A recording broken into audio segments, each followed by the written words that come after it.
Hey guys, Frosty Knives here, back with another EU book review. And today we're going to be taking a look at the first book in the Coruscant Knights trilogy by Michael Reaves. We will be talking about Jedi Twilight.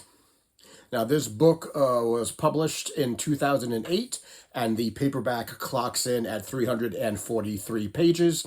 And this is a book all about Jax Pavan, who is the son of Lorne Pavan that we met way back when in Darth Maul Shadow Hunter. This is a fairly simple book with a lot of returning characters in it. This is the story of Jax Pavan and I-5. Now, I-5 and Dendur have returned to Coruscant from after being on Drongar during the Medstar trilogy.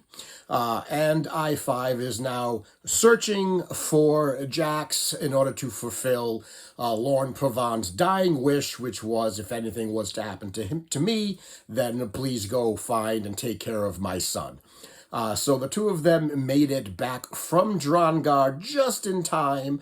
Had been there only a couple of weeks, so maybe a couple of months, and then, of course, the Republic falls, the Jedi Purge happens, and now the two of them are stuck on Coruscant, still looking for Jax.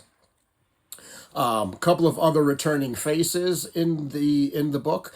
We also see the return of Nick Rostu.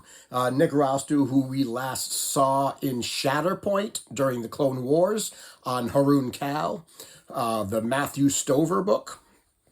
At the end of that book, Nick Rostu was mortally wounded and during the Summertime War, and Mace Windu brings him back to Coruscant, where he is treated for his wounds. He does wind up surviving, and then he joins the Grand Army of the Republic and fights in the Clone Wars.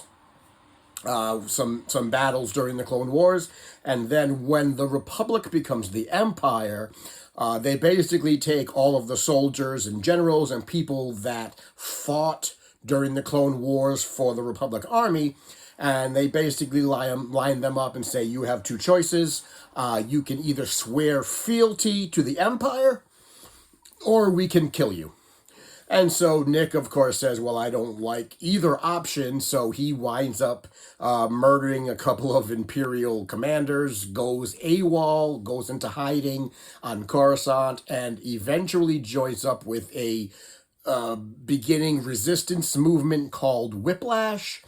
And that is basically a Jedi underground railroad. They take anybody who wants to, be it a Jedi on the run, people who are Jedi sympathizers, people that just want off Coruscant, and they smuggle them off the planet so they can get out from under the nose of the Empire.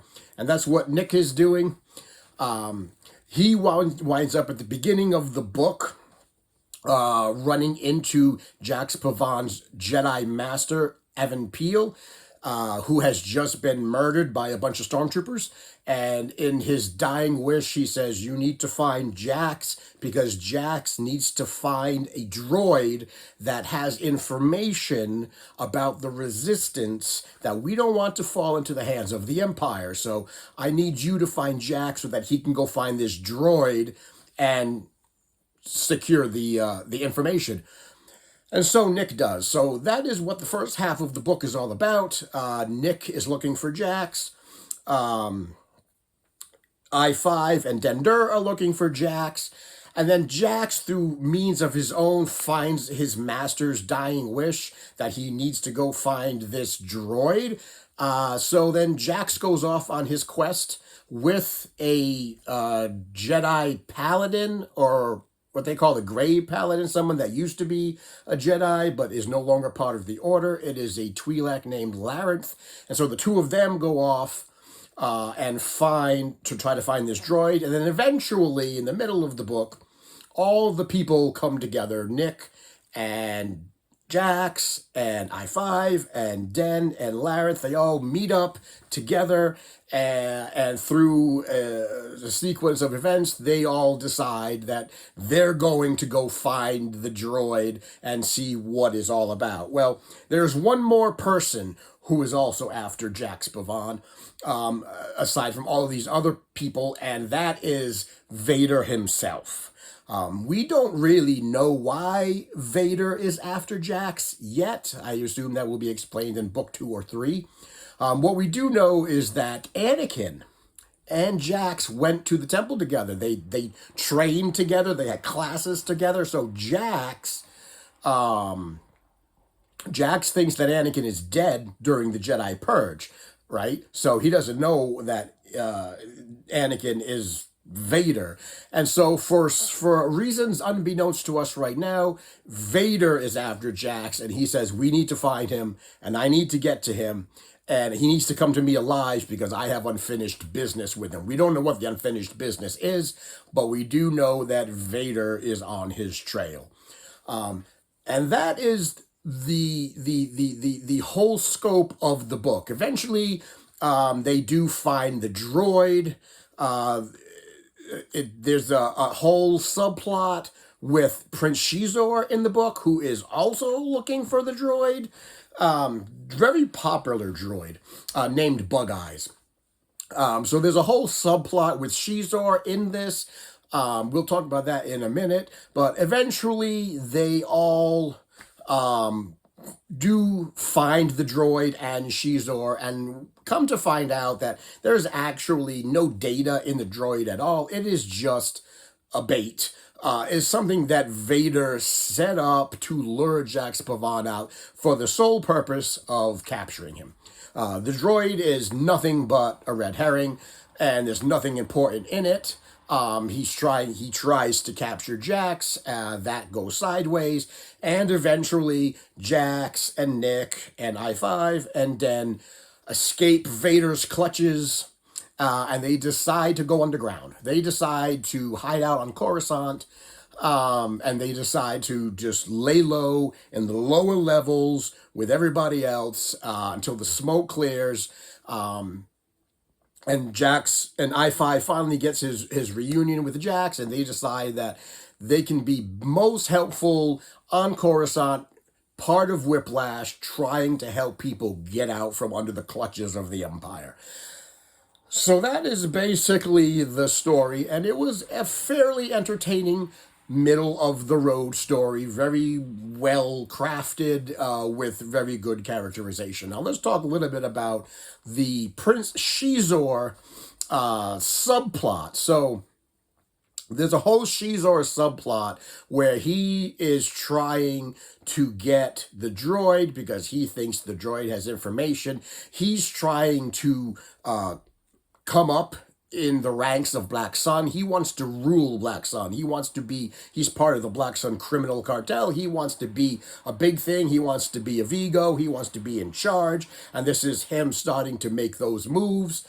There's also a subplot where he's also experimenting with human replica droids, which is very interesting because that's eventually where he winds up with in Shadows of the Empire. Now, chronologically speaking, this is really the first time you meet Xizor. But in publishing order, right? If you read the books in publication order, you would have met Xizor a long time ago in Steve Perry's Shadows of the Empire, which we will get to when we get to the original trilogy books. So you kind of meet Xizor early, by reading it chronologically. You don't really know who he is other than he's a Fallen, he's part of Black Sun, he's very ambitious, and he wants to gather all the power, and he wants to rule Black Sun. So Michael Reaves doesn't go into a lot of explanation about who Xizor is in this book because he assumes, since this book came out many years after Shadows of the Empire, that you already know who Xizor is, and rightfully so, right? He doesn't need to rehash what is already out there, so he doesn't spend a lot of time explaining. And for people who have been reading the books in publishing order, that's not a problem. But if you are reading the books in chronological order, you don't get a whole lot of information about Xizor in this book, so you may be left with wondering, who is this guy? Why is he so important? Why is Black Sun so important? Why is Xizor trying to curry favor with the Emperor? And why is he messing around with human replica droids? All of which will be explained in Shadows of the Empire when we get there. So did Xizor need to be in this book? No, he really didn't. That role that Xizor played in the book could have been played by anybody. He really didn't need to be there. I think part of the reason that Michael Reaves probably put him in this book is because Michael Reaves is good friends with Steve Perry, who wrote Shadows of the Empire. So as a nod to his friend, he included one of his friend's most popular characters in the book to sort of tie everything together. It's a nice little bit of backstory that we get of Xizor, a nice little bit of tying in together. It was really unnecessary. It didn't need to be there. If that entire subplot had been removed, the story wouldn't have changed at all. Somebody else could have played the role of Xizor that he was doing in the book, and it really wouldn't have made a difference. Xizor didn't have to be the one doing what he did in the book. But it was a nice nod, and just know that we will get to more Xizor when we get down the road to Shadows of the Empire.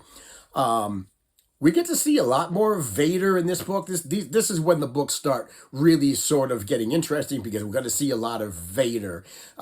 We never learn what Vader wants with Pavan. I assume that there's 3 more books with Jax and I-5, so eventually we will learn it. And really, at this point, there's only 2 options I think that Vader has for Jax, and that's either to kill him or to turn him.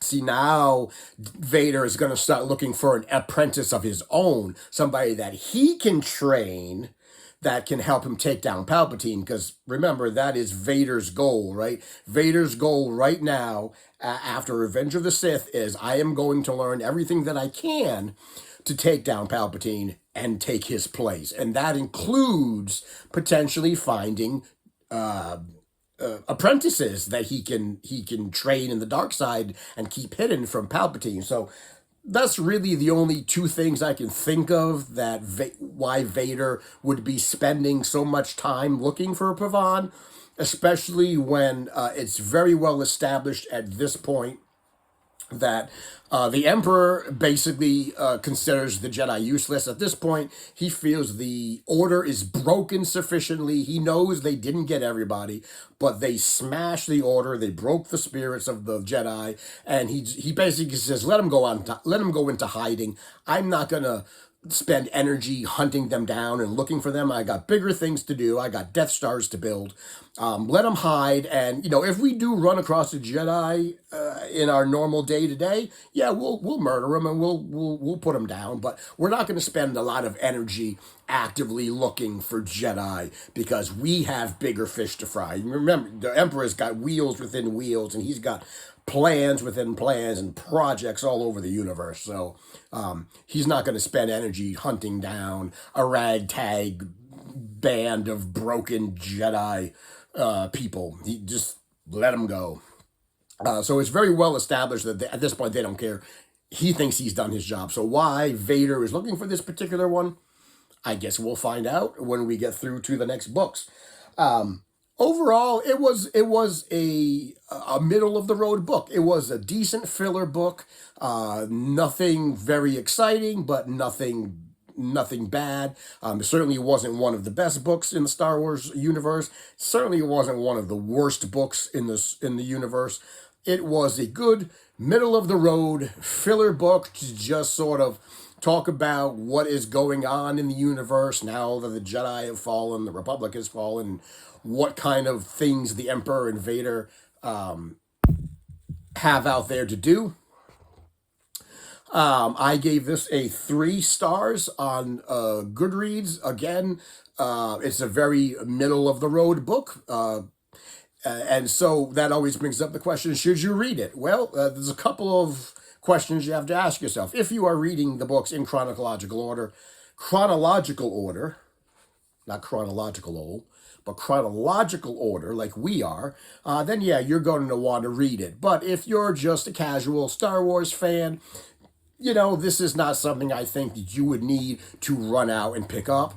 If you've read other Michael Reaves books and you like his writing, then I would say pick this one up. If you've read Shadowhunter and or the MedStar duology and you like the Pavan story, you like the character of I-5, which I highly enjoy reading about I-5. He is a wonderfully witty protocol droid. Really sort of, he's a much more useful C-3PO. He's got the wit and the knowledge of 3PO without the whine. He actually is more useful, I think, because of what he's installed in himself, his weaponry and his programming. So if you like 3PO but you don't like the whining, then you might like I-5, because that's sort of where he falls. So if you liked the story of I-5 and you like Dender and you like to hear more about them, then by all means pick up Jedi Twilight by Michael Reaves, because this will just continue the story. Like I said, it was pretty good. Good, middle of the road, 3-star Star Wars book. Very interesting. We get to learn a lot about Coruscant. We get to learn a lot about the underbelly of Coruscant, the dark places on Coruscant, the different sections of the planet, the different creatures that live at the bottom, in the basement of Coruscant. Because most of this trilogy takes place in the underbelly of Coruscant, so we get to read a lot about that. So guys, that is my review of Coruscant Nights 1, Jedi Twilight. And in the comments, tell me, have you read it? Have you read the books? Do you like Michael Reaves' books? Have you read this trilogy? Do you like it? Do you not like it? Let me know in the comments below what you think about it. Our next book that we are going to be reading is the first in Jude Watson's young adult 10-book series, The Last of the Jedi, and it'll be The Desperate Mission. So these are going to be, this is a 10-book young adult series that are they're very thin books. They're about 140, 160 pages each. So these should go pretty fast. I also hear very good stories about Jude Watson's series. She has done 3 of them, and they all come highly recommended, even though, they are considered young adult. They do come highly recommended as you're going through the Star Wars universe, especially if you're going through them in chronological order. So guys, that is my review of Jedi Twilight. As always, if you like the review, if you like the video, give it a thumbs up, share it around, tell your friends, tell your enemies, tell all those people that are hiding in the underbellies of the planet. And until next time, thank you for coming to my TED Talk, and I will see you in the next video.